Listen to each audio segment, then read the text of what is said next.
કૃષ્ણ. કેમ છે બધાને? મજા જશે. ખૂબ દિલની ઈચ્છા આશા છે કે બધા જ મજામાં હશો. જો હું પણ ખૂબ મજામાં છું, તમારા બધાની દુઆઓથી, કૃપાઓથી અને પ્રેમથી હું પણ ખૂબ મજામાં છું અને મારો પરિવાર બધા જ મજામાં છે. ચાલો ત્યારે નવા બ્લોગમાં શરૂઆત કરી દઈએ. અત્યારે વાગ્યા છે, આજે અમૃતવેળા ખૂબ સરસ મજાનું પાવરફુલ કરી લીધું છે અને અત્યારે વાગ્યા છે 6, સવારે 6 વાગ્યા છે અને હું જાઉં છું કાંઈક વ્યવહારિક કામે. જો મારો ડ્રેસ જોઈને તમે સમજી જ ગયા હશો કે હું કેવા વ્યવહારિક કામે જાઉં છું એમ. તો ક્યાં આગળ જાઉં છું એ હું તમને આગળ બતાવતી જઈશ અને ત્યાં આગળ જોવા જેવું હશે કે નહીં જોવા જેવું હોય તો હું જોઈશ તમને અને પછી દેખાડીશ. આગળ મારી સાથે જ બન્યા રહેજો. ચાલો, સરસ મજાના પાવરફુલ એવા અમૃતવેળા મેં કરી લીધા છે. ગ્લોબ ઉપર બેસી અને બાબાની સાથે રૂહ રિહાન કરી અને આખા ગ્લોબ ઉપર હું અને બસ મારા બાબા બંને આંટા માર્યા. જોયું કે દુનિયાની અંદર કેટલું દુઃખ દર્દ વધી ગયું છે અને અત્યારે કેટલો બધો આતંકવાદ ફાટી નીકળ્યો છે. તો અમે સુખ શાંતિ પ્રેમ આનંદના વાઇબ્રેશન ફેલાવીને પાછા ગ્લોબ ઉપરથી ઘરે આવી ગયા. અને ચાલો બાબાનો ધન્યવાદ કે બાબા આપણને શીખવાડે છે કે કઈ રીતે દુનિયાની અંદર શાંતિનું સ્થાપન થાય. ભલે આપણે એકલા કાંઈ નથી કરી શકવાના, પણ એક યોગદાન તો ખરું ને, એને એક વ્યક્તિનું યોગદાન પણ કદાચ ઘટતું હશે તો કામ આવી જશે, આપણું યોગદાન કામ આવી જશે. એને તો ચાલો આ યોગનું પણ દાન આપવું ને એ બહુ મોટામાં મોટી વાત છે. હું જાઉં છું અત્યારે બહાર ગામ, તો બાબાની રજા લેવા માટે થઈને આ રૂમની અંદર આવી છું. બાબાને સાથે પણ લઈ લઈએ, કારણ કે ગમે તે મુસાફરીમાં જઈએ ને એટલે બાબાની સાથે તો રાખવાના જ હોય હે ને. ચાલો, મેં મૂકી દીધી છે કડક મીઠી ચા અને આજે આવે છે નિખિલ કિશન સાથે, કારણ કે રાત્રે નક્કી એવું કર્યું હતું કે અમે બસમાં જતા રહીશું, પણ વાતાવરણ બહુ ખરાબ છે અને રસ્તા પણ ત્યાંના બહુ જ ખરાબ છે. જ્યાં આગળ અમારે જવાનું છે ને ત્યાં આગળ તો છોકરાઓ કે અમારે ટૂર ત્યાંની છે નહીં, પણ અમે એ બાજુની ટૂર ગોઠવી દઈશું. તો બંને ભાઈઓએ ત્યાંની ટૂર ગોઠવી દીધી છે અને અમારી સાથે જ આવશે. એટલે જવાનું તો ફાઇનલ થઈ ગયું છે, પણ આવવાનું કેવી રીતે એ જોશું આગળ હે ને. છોકરાઓએ ટાઈમ નથી આપ્યો કે અમે ક્યારે ફ્રી થશું, પણ નહીં આવે છોકરાઓ તો બસમાં આવી જશું. પણ અત્યારે જવાનું તો એકદમ સરસ છે ને, એકદમ બેઠા આરામથી જવાનું છે, ગાડીમાં બેસીને જશું. ચાલો, મારી તૈયારી પણ થઈ ગઈ છે. ચલો, બેગ પણ મારી તૈયાર છે. જો બાબાના નામનો સિમ્બોલ હોય બધી વસ્તુમાં. તો ચાલો, હું પણ તૈયાર છું, બેગ પણ તૈયાર છે અને મારી જેઠાણી હમણાં જ અહીંયા આગળ આવી જશે. મારા જેઠાણી આવવાના છે તો એની સાથે એને હું મારા જેઠાણી અને નિખિલ કિશન ચારેય હમણાં જતા રહેશે. હું તમને આગળ બતાવતી જઈશ શું કરું છું એ. ચાલો, ત્યાં સુધી ઓમ શાંતિ, જય શ્રી કૃષ્ણ. ચાલો, તો અમે બેસી ગયા ગાડીની અંદર અને વાતાવરણ પણ એટલું સરસ મજાનું ખુશનુમા છે ને કે ન પૂછો વાત. અને જો રોડ પણ એકદમ સાફ છે, ટ્રાફિક બિલકુલ નથી, વરસાદ પણ નથી અને વાતાવરણ એકદમ ખુશનુમા છે. રસ્તા એકદમ સાફ છે. જો આવું વાતાવરણ છે ને તો ઝડપથી હમણાં જ પહોંચી જશું. એને અમારે જવાનું છે અત્યારે મહુવા, તો નિખિલ કિશને પણ ત્યાંની રૂટ જ ગોઠવી દીધી છે. એને 2 દિવસ પછીની હતી, પરંતુ એ કે મમ્મી રસ્તા બહુ જ ખરાબ છે મહુવાના, એટલા માટે થઈને ચાલો અમે આજે જ ત્યાં આગળ જઈ આવીએ. તમે તમારું કામ કરી લ્યો અને અમે અમારું કામ કરી લઈએ. તો ચાલો હું તમને દેખાડું કે ઘરે શું થાય છે ને. ઘરે દિશા અને સાક્ષી શું કરે છે. તો સૌથી પહેલાં તો દિશાએ એકદમ સરસ મજાના પોઝિટિવિટી સાથે દીવાબત્તી કરી લીધા અને સાક્ષી ઉપર કચરા પોતા કરવા ગઈ છે ને દિશા આજે વહેલી જ ઉઠી ગઈ હતી નાસ્તો બનાવવા માટે થઈને, કારણ કે ધ્યાન જ્યાં સુધી ઉઠે એ પહેલાં બધું જ ઘરનું કામ કરી બધું સમેટી અને દિશા તૈયાર રહેશે ધાનુબેનને સાચવવા માટે થઈને. કારણ કે આજે હું નથી, નિખિલ કિશન પણ બહાર છે, તો ધાનુને સાચવવાની છે એકલી, કારણ કે સાક્ષી પણ હમણાં જોબ ઉપર જતી રહેશે. તો દિશાએ સરસ મજાના ચા મૂકી દીધી છે. આજે રોટલી નથી બનાવી, ભાખરી નથી બનાવી, પરંતુ રાતે એ લોકોએ આલુ પરોઠા બનાવ્યા હતા. તો આલુ પરોઠાને એકદમ ડીપ ફ્રાય કરી નાખશે, એ લોકોને એ વધારે ભાવે. અને ધાનુ માટે થઈને આજે રવામાં સફરજન ઉમેરીને એ ખવડાવશે. એને તો ચાલો, દિશાબેન તો નાસ્તો બનાવે છે અને ઘરનું બધું જ કામ કરી અને ફ્રી થઈ અને પછી ધાનુને રમાડશે. અને સાક્ષી જો અત્યારે જતી રહી નાસ્તો કરી, દિશાએ અને સાક્ષીએ બંને નાસ્તો સાથે કરી લીધો અને સાક્ષી જતી રહી અને દિશા એના કામ ઉપર લાગી ગઈ. આજે આપણે કમેન્ટ ઉપર વાત કરશે ને. એક સરસ મજાની કમેન્ટ એવી આવી હતી કે અમૃતવેળા પછી સૂઈ જવું હોય તો શું કરવું. અમૃતવેળા પછી નીંદર આવતી હોય તો શું કરવું? હા, જરૂર સૂઈ જાઓ. એને અમૃત વેળા તમે કરી લ્યો, ત્યાર પછી તમે સૂઈ શકો છો. જો તમે વ્યાયામ કરી શકતા હોય તો વ્યાયામ પણ કરી શકાય. જો મુરલી સાંભળવા જતા હોય તો મુરલી પણ સાંભળવા જવાય. અને ઘણી બધી ઇતર પ્રવૃત્તિ છે એ કરી શકાય. અને કદાચ નીંદર આવતી હોય તો સૂઈ પણ જવાય. પણ હા, એ અમૃત વેળા કરવા એ ખૂબ જરૂરી છે એને. અને એક કમેન્ટ એવી પણ હતી કે અમૃત વેળાના ફાયદા શું, વહેલા ઉઠવાના ફાયદા શું? જો આપણે વહેલા ઉઠવાને અમૃત વેળાને બ્રહ્મ મુહૂર્ત પણ કહીએ છીએ. બ્રહ્મ એટલે કે ક્રિએશન, એને ક્રિએટ કરવું, કંઈક નવું જીવનની અંદર ક્રિએટ કરવું હોય, કંઈક પ્રાપ્તિ કરવી હોય તો વહેલું ઉઠવું ખૂબ જરૂરી છે. જેવી રીતે જુઓ, 24 કલાકનો એક મુહૂર્તનો ટાઈમ છે ને. કંઈક નવું કરવું હોય તો કંઈક મુહૂર્ત કરીએ છીએ કે નહીં, દિવસનું મુહૂર્ત તો કાઢીએ કે નહીં, કે આ સમયે સારું મુહૂર્ત કહેવાય. તો આખા 24 કલાકનો સારામાં સારું મુહૂર્ત હોય તો એ બ્રહ્મ મુહૂર્તનો સમય, એટલે કે 3:30 થી 4:45 સુધીનો સમય. એને તો આ સમયે ઉઠવું ખૂબ જરૂરી છે. જીવનની અંદર કંઈક પ્રાપ્તિ કરવી હોય, કંઈક નવીનતા લાવવી હોય તો બ્રહ્મ મુહૂર્ત કરવું ખૂબ જરૂરી છે. અને વહેલા ઉઠવાથી ઘણા બધા ફાયદા થાય છે ને. શરીર પણ તંદુરસ્ત રહે છે અને વધારાના કામ પણ આપણે કરી શકીએ છીએ. રોજબરોજના કામ તો કરતા જ હોઈએ, પણ વધારાના કામ પણ આપણે કરી શકીએ છીએ. બ્રહ્મ મુહૂર્તના સમયનું મહત્ત્વ એકદમ હાઈએસ્ટ અને એનર્જી ટાઈમ કહેવાય. અને ભલે તમે 10-15 મિનિટ ઉઠી જાઓ, ફરી પાછા સૂઈ જાઓ તો શું થશે ખબર? ધીમે ધીમે તમને લાઈફસ્ટાઈલ બની જશે અને આદત પડી જશે. જો દિશાએ બધું જ ઘરનું કામ કરી નાખ્યું. છેલ્લું કામ હવે બાકી છે થોડું ઘણું, કે જે ફળિયા વાળવાના છે, વાસણ માંજવાના છે, એ બધા કામ છે. પછી એ બધું કામ કરીને દિશા જશે ઉપર ધાનુબેનને ઉઠાડવા માટે થઈને. દિશા પણ આજે વહેલી ફ્રી થઈ જશે અને ધાનુબેનની સાથે ઘણો બધો ટાઈમ સ્પેન્ડ કરશે. એને દિશાને મેં આવીને પૂછ્યું ને કે દિશા શું થયું, કાંઈ તકલીફ તો નથી થઈ ને? તો દિશા કહે નહીં મમ્મી, હું તો વહેલી જ બધું કામ કરી લીધું હતું, કાંઈ કોઈ જાતની તકલીફ થઈ નથી. અને ભાવનાબેને પણ ધ્યાનુને સાચવવામાં મદદ કરી, એટલે કાંઈ કોઈ જાતની પ્રોબ્લેમ થયો નહીં. એને તો સહેલાઈથી ધાનુબેન સચવાઈ ગયા. અને અમે પણ અમારું બધું જ કામ પતાવી અને હવે નીકળી જઈએ. કારણ કે અત્યારે લગભગ વાગી ગયા હતા 3:30-4 જેવું થઈ ગયું હતું. તો પહોંચતા પણ 6:30 જેવું થઈ જવાનું છે. એટલે અમે અમારું વ્યવહારિક કામ બધું જ પૂરું કરી દીધું અને નિખિલ કિસાને પણ એનું બધું જ કામ પૂરું કરી લીધું. આજે વહેલા પૂરું કરી લીધું, કારણ કે અમે લોકો સાથે હતા ને, તો એ લોકોએ કામ આજે ઝડપથી પૂરું કરી લીધું. અને મેં પણ સવારે હું ગઈ ત્યારે નાસ્તો કરીને ગઈ હતી, અને ત્યાં આગળ જઈને બધા જમતા હતા ને ત્યારે મેં એક એપલ ખાઈ લીધું. અને ત્યાર પછી અત્યારે ગાડીની અંદર જ મેં મારું જમવાનું બધું પતાવી દીધું તો જમવામાં તો રાત્રે મને સાક્ષીએ સરસ મજાની ક્રિસ્પી એવી ભાખરી બનાવી દીધી હતી. તો સવારમાં વહેલા જ મેં મારું ટિફિન ભરી લીધું હતું, એક ડબ્બાની અંદર ભાખરી ભરી લીધી હતી. અને અહીંયા આગળ દહીં ને એવું તો મળતું જ હોય, તો દહીં લઈ લીધું હતું અને ખાઈ લીધું સરસ મજાનું. જમતા કેટલીક વાર લાગે તો ચાલો મેં ગાડીમાં જ મારું જમવાનું બધું જ પતાવી દીધું ચાલો મેં જમી લીધું છે. અત્યારે એકદમ મારું કામકાજ બધું પૂરું થઈ ગયું ગાડીમાં તે તો ચાલો સરસ મજાની મુસાફરી પણ થઈ ગઈ, વ્યવહારિક કામ પણ થઈ ગયું, અને અમે ઘરે પણ હમણાં જ થોડીક વારની અંદર જ પહોંચી જશું. જો વાતાવરણ એટલું સરસ મજાનું હતું ને, જ્યાં આગળ રસ્તા ખરાબ હતા ને ત્યાં આગળ શૂટ કર્યું જ નથી. અને જો વાતાવરણ જો અત્યારે ધીમો તડકો દેખાય છે, પણ એટલો બધો નથી તડકો કે જે હેરાન કરે, પરેશાન કરે. બસ થોડીક વારમાં છે ને 6:30 થી 6 અમે પહોંચી ગયા ઘરે. અને થોડીક વાર માટે થઈને ધાનુબેનને રમાડી, નાહી ધોઈ અને પછી સૂઈ ગયા.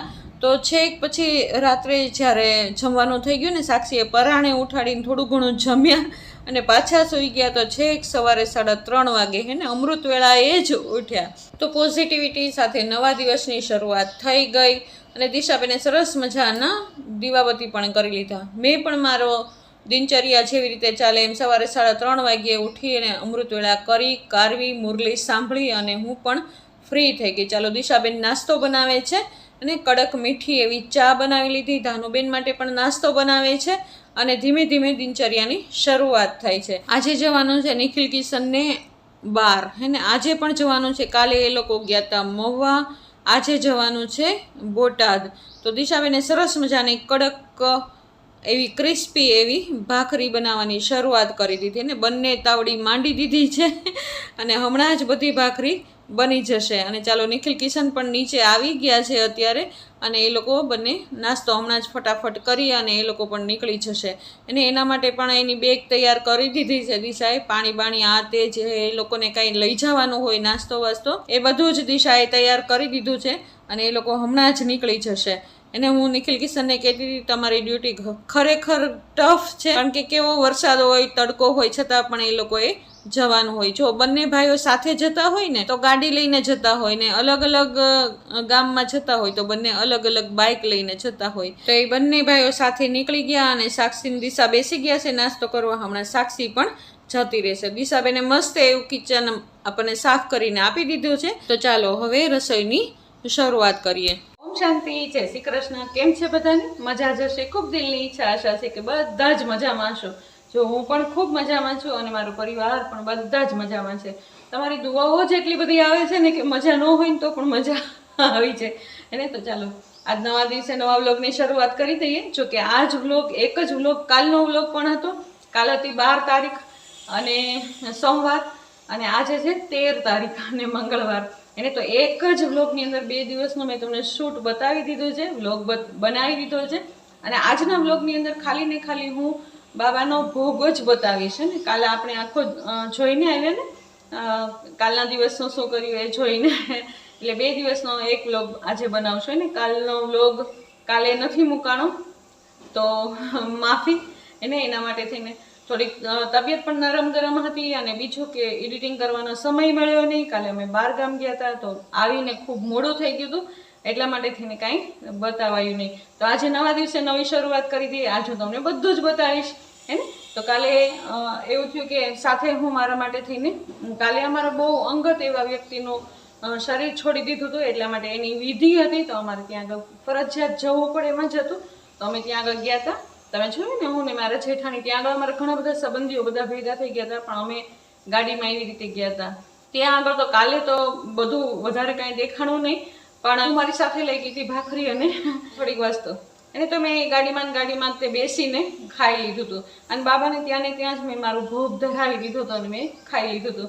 તો આજે હું વ્યવસ્થિત રીતે બાબાને સરસ મજાની થાળી ધરાવી અને આજે ભોગ ધરાવશું. આપણે સરસ મજાનો ભોગ ધરાવશું. તો આજની થાળીમાં શું બનશે બાબાની થાળીમાં એ તો મેં શાકભાજી તો લઈ લીધું છે અને પણ બનાવીશું. આજ કારેલાનું શાક કરશું. કોથમીર છે, સરસ મજાની દૂધી છે. જોઈએ આગળ શું કરીએ હું તમને આગળ બતાવતી જઈશ. તો આગળ શું કરું છું એ હું તમને કહું છું. જો તમને મારો આ વ્લોગ ગમતો હોય તો જરૂરથી લાઈક, શેર અને સબસ્ક્રાઈબ કરી દેજો. ચાલો ત્યાં સુધી ઓમ શાંતિ, જય શ્રી કૃષ્ણ. તો ચાલો રસોઈની શરૂઆત કરી દઈએ બાબાના સરસ મજાના ગીતોથી. ને ગીતો મેં મૂકી દીધા છે મોબાઈલની અંદર અને રસોઈની શરૂઆત કરી દીધી. સૌથી પહેલાં તો મેં દાળ અને ભાત ઓરી દીધા. અને આજે દાળ ભાત ખાલી મારા અને ધાનુ માટે જ કરવાના છે. દિશાને સાક્ષીએ ના પાડી છે કે મમ્મી અમારા માટે નહીં કરતા અને ચકલા માટે ભાત વધારે કરવાના હોય કારણ કે એને 2 ટાઈમ આપવાના હોય. તો ચાલો મેં દાળની અંદર મીઠું અને હળદર મૂકી દીધા છે. સરસ મજાનું અડધું 1 ટમેટું મૂકી દીધું છે અને ભાત ઓરી દીધા છે. એની અંદર નાખી દીધું છે ઘી અને મીઠું અને થાળી મૂકી દીધી છે એના ઉપર 1 પાણીવાળી, એટલે જેનાથી ભાત ઉભરાશે નહીં હે ને. તો ચાલો સરસ મજાની શરૂઆત થઈ ગઈ છે રસોઈની. તો સાથે આજે આપણે બનાવવાના છીએ કારેલાનું શાક. કારેલાનું શાક બનાવશું, એક બટેટાનું ચિપ્સવાળું શાક બનાવશું અને ધરાવી દઈશું બાબાને સરસ મજાની એવી થાળી. ચાલો મેં કારેલાને છીણી લીધા છે અને બધા જ કારેલા ધોઈ નાખ્યા છે અને ચાલો એને બધા જ ઝીણા ઝીણા પીસ એને રાઉન્ડમાં આપણે પીસ કરી નાખશું.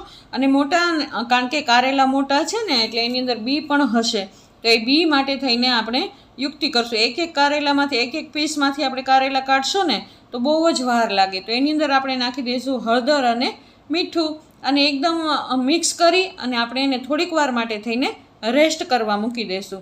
અને ત્યાં સુધીમાં બનાવી નાખશું ચાલો આપણે બટેટા. અને બટેટા છીલી નાખશું અને ઝીણી ઝીણી ચિપ્સ બનાવી અને એને સરસ મજાનું ખાલી ને ખાલી મરચાં, આદું અને લીમડો ને એનાથી જ વઘાર કરશું. અંદર ચટણી નાખશું નહીં. તો ચાલો સરસ મજાનું આપણે ચિપ્સવાળું પણ શાક બનાવી લઈએ. તો એક કમેન્ટ એવી પણ હતી કે સમયસર વહેલા ઉઠવું અને ઉઠીને શું કરવું એના ઉપર, બ્રહ્મ મુહૂર્તની અંદર શું કરવું એના ઉપર તમે એક સરસ મજાનો વિડીયો બનાવજો અથવા તો વ્લોગ બનાવજો, એના વિશે વાત કરજો. તો આજે ચાલો નાની એવી સેજમાં અમસ્તી વાત કરી દઉં કે એકાંતમાં સૌથી પહેલાં તો આપણે બેસી જવાનું. બહારની જેટલી વાતો છે ને એ બધી જ બુદ્ધિથી હટાવી દેવાની. અને જો કદાચ આપણા મનની અંદર એ વાતો આવે ને તો મનને કહી દેવાનું કે હે મન, અત્યારે તું શાંત થઈ જા, કોઈ વાતોનો વિચાર ન કર. અને આપણી બધી જ એકાગ્રતા એક આપણી ભ્રુકુટીમાં, માના કપાળની અંદર જ આપણે આપણી બુદ્ધિને કેન્દ્રિત કરીએ.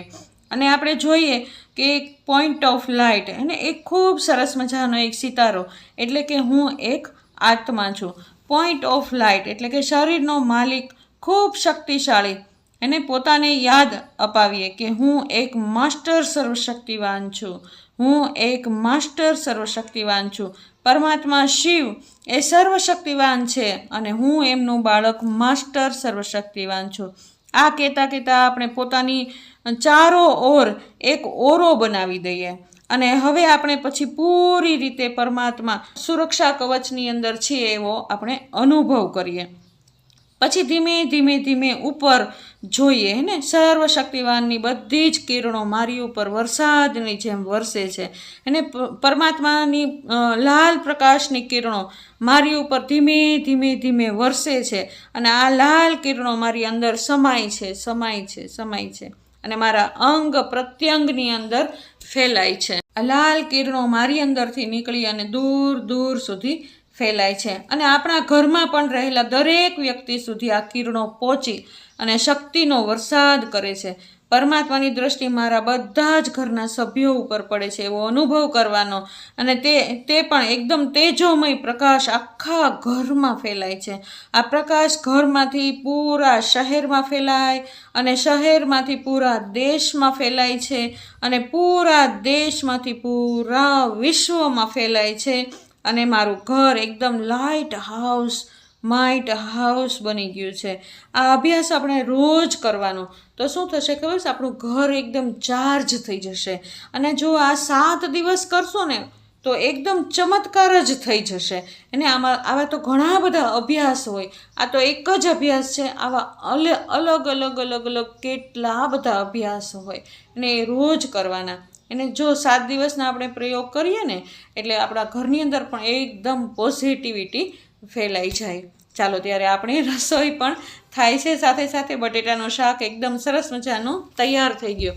હવે કરી લઈએ આપણે કારેલાનું શાક. તો કારેલાનું શાકને કારેલા આપણે પલાળી રાખ્યા હતા ક્યારના મીઠા અને હળદરની અંદર. તો હવે આપણે એને લઈ લઈએ. જો ચોળી નાખીએ, એકદમ સરસ રીતે ચોળી નાખીએ ને એટલે અંદરથી જેટલા બી હશે ને એટલા બધા જ નીકળી જશે. અને બીજું કે અંદર પાણી નાખી દઈએ તો એ બધા જ બી હશે ને એકદમ તરવા લાગશે.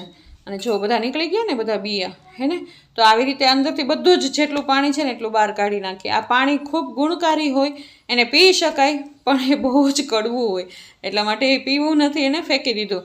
તો આપણે નાખી દીધું છે અંદર જીરું, એને તેલ મૂકી અને જીરું નાખી દીધું.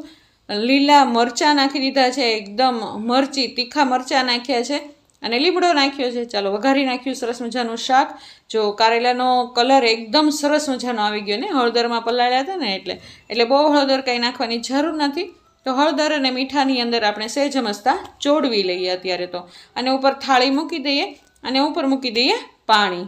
ચાલો ધાનુબેન ઉઠી ગયા છે તો ધાનુબેનની સાથે થોડીક વાર માટે થઈને રમી લઈએ. અને 2 દિવસથી ધાનુની સાથે રમી નથી ને તો ક્યાંય ચેન જ નહોતો પડતો. દિશા કહેતી હતી મમ્મી કાલે તમને બહુ જ યાદ કરતી હતી ધ્યાનું, અને દાદી ક્યાં છે, દાદી ક્યાં છે કરી કરીને આખા ઘરમાં ગોતી વળી. હજી રસોઈ મારે બાકી છે, પણ ચાલો ધાનુને ટેન્શન દેવું ખૂબ જરૂરી છે અને મારા માટે પણ ખૂબ જરૂરી છે. તો દિશાબેનને મેં કીધું દિશા તું થોડીક વાર માટે થઈને ધાનુને રાખને તારી પાસે, તો હું મારી રસોઈ બધી પૂરી કરી લઉં. તો દિશા હવે થોડીક વાર માટે થઈને સાચવશે. અમસ્તા પણ દિશા ક્યારની કામ કરતી હતી, ધાનુબેનને પણ તૈયાર કરવા, આ તે બધું એ કંઈ સહેલું તો નથી ને, નાના બાળકને સાચવવું. તો એ પણ થોડીક વાર થાકી ગઈ હતી. તો મેં કીધું તું બહાર સાચવ અને તું પણ થાક ખા અને એને પણ રાખી લે, તો હું મારી રસોઈ બધી પૂરી કરી નાખું. ચાલો સરસ મજાના ત્યાં સુધીમાં કારેલા એકદમ ચડી ગયા હતા ને, જો એકદમ સરસ પોચા થઈ ગયા છે. તો ચાલો આની અંદર મેં નાખી દીધું છે ધાણા જીરું અને સહેજ મસી માઇનર ચટણી નાખી છે, કારણ કે લીલા મરચાં તો નાખ્યા જ છે એટલે બહુ કંઈ તીખું કરવું નથી શાક એને. તો ચાલો અંદર નાખી દીધું આખું લીંબુ અને ઝાઝી બધી ખાંડ. એને હમણાંથી ગોળનો ઉપયોગ નથી કરતી, ખાંડ થોડીક નાખી છે અને નાખી દીધો છે 1 ચમચી ભરીને ચણાનો લોટ. તો આજે ઘરની અંદર દહીં નથી, એને દહીં નાખાય પણ દહીં આજે છે નહીં. ચાલો સરસ મજાના કારેલાને એકદમ મિક્સ કરી નાખ્યા. તો જે છાશનું ઘોળું હતું એ મેં સહેજ મસ્તી એને 2 ચમચા જેટલી છાશ નાખી દીધી. ચાલો થોડીક વાર માટે થઈને મૂકી દઈએ. હમણાં જ થોડીક વારની અંદર આપણું શાક એકદમ રેડી થઈ જશે. એને ભરેલા શાકનો સ્વાદ આપે ને એવું આ સરસ મજાનું શાક બનીને તૈયાર છે. આવું શાક હોય ને તો તમે પરોઠાની સાથે અથવા રોટલી ભાખરીની સાથે પણ ખાઈ શકો હે ને. જો એકદમ ક્રિસ્પી શાક હોય ને એ વધારે કડવું લાગે, પણ આ એકદમ કડવું લાગશે નહીં. તો ચાલો આપણી રસોઈ બધી જ બનીને તૈયાર છે. તો જો સરસ મજાની ગુજરાતી દાળ હે ને, કાઠિયાવાડી દાળ, એકદમ ખાટી મીઠી દાળ તૈયાર છે. અને સરસ મજાનું ક્રિસ્પી એવું બટેટાની ચિપ્સનું શાક પણ તૈયાર છે. અને આપણું કારેલાનું શાક ખૂબ સરસ મજાનું, અને ભાત પણ તૈયાર છે. અને સાથે સમારી લીધી છે કેરી અને સલાડ. એમથી હજી 12:15 જ થયા છે ત્યાં આપણે બાબાને થાળી ધરી દઈએ ખૂબ દિલથી અને પ્રેમથી. અને બાબાને કહીએ કે બાબા, બહારનું વાયુમંડળ એટલું બધું તંગ થઈ ગયું છે અત્યારે, માટે થઈને અત્યારે ખૂબ સરસ મજાની પોઝિટિવિટી સાથે હે ને બાબા બધી જ દુનિયાની ભોગનાઓને દૂર કરજો એમ કરી અને બાબાને ખૂબ સરસ રીતે થાળી ધરી દીધી. ત્યાર પછી અમે પણ બધા જ જમવા બેસી ગયા એને. તો સરસ મજાની થાળી સજાવી દીધી છે અને હું, સાક્ષી અને દિશા ત્રણેય જમવા બેસી ગયા. ધાનુબેનને પણ જમાડી દીધા. અને ચાલો આવો રહ્યો મારો આજનો દિવસ એને. આજના દિવસમાં ખાલી ને ખાલી રસોઈ જ બનાવી છે. ચાલો ધાનુબેન મારી સાથે રમે છે. આવો રહ્યો મારો આજનો દિવસ. તમને જોતા કેવો લાગ્યો મારો આજનો દિવસ અને કાલનો દિવસ એને. જો તમને મારો આ વ્લોગ ગમતો હોય તો જરૂરથી લાઈક, શેર અને સબસ્ક્રાઈબ કરી દેજો. બેલ આઇકન જરૂર પ્રેસ કરજો. કાલ નવા વ્લોગમાં ફરી વખત મળશું. ત્યાં સુધી ઓમ શાંતિ. જય શ્રી કૃષ્ણ.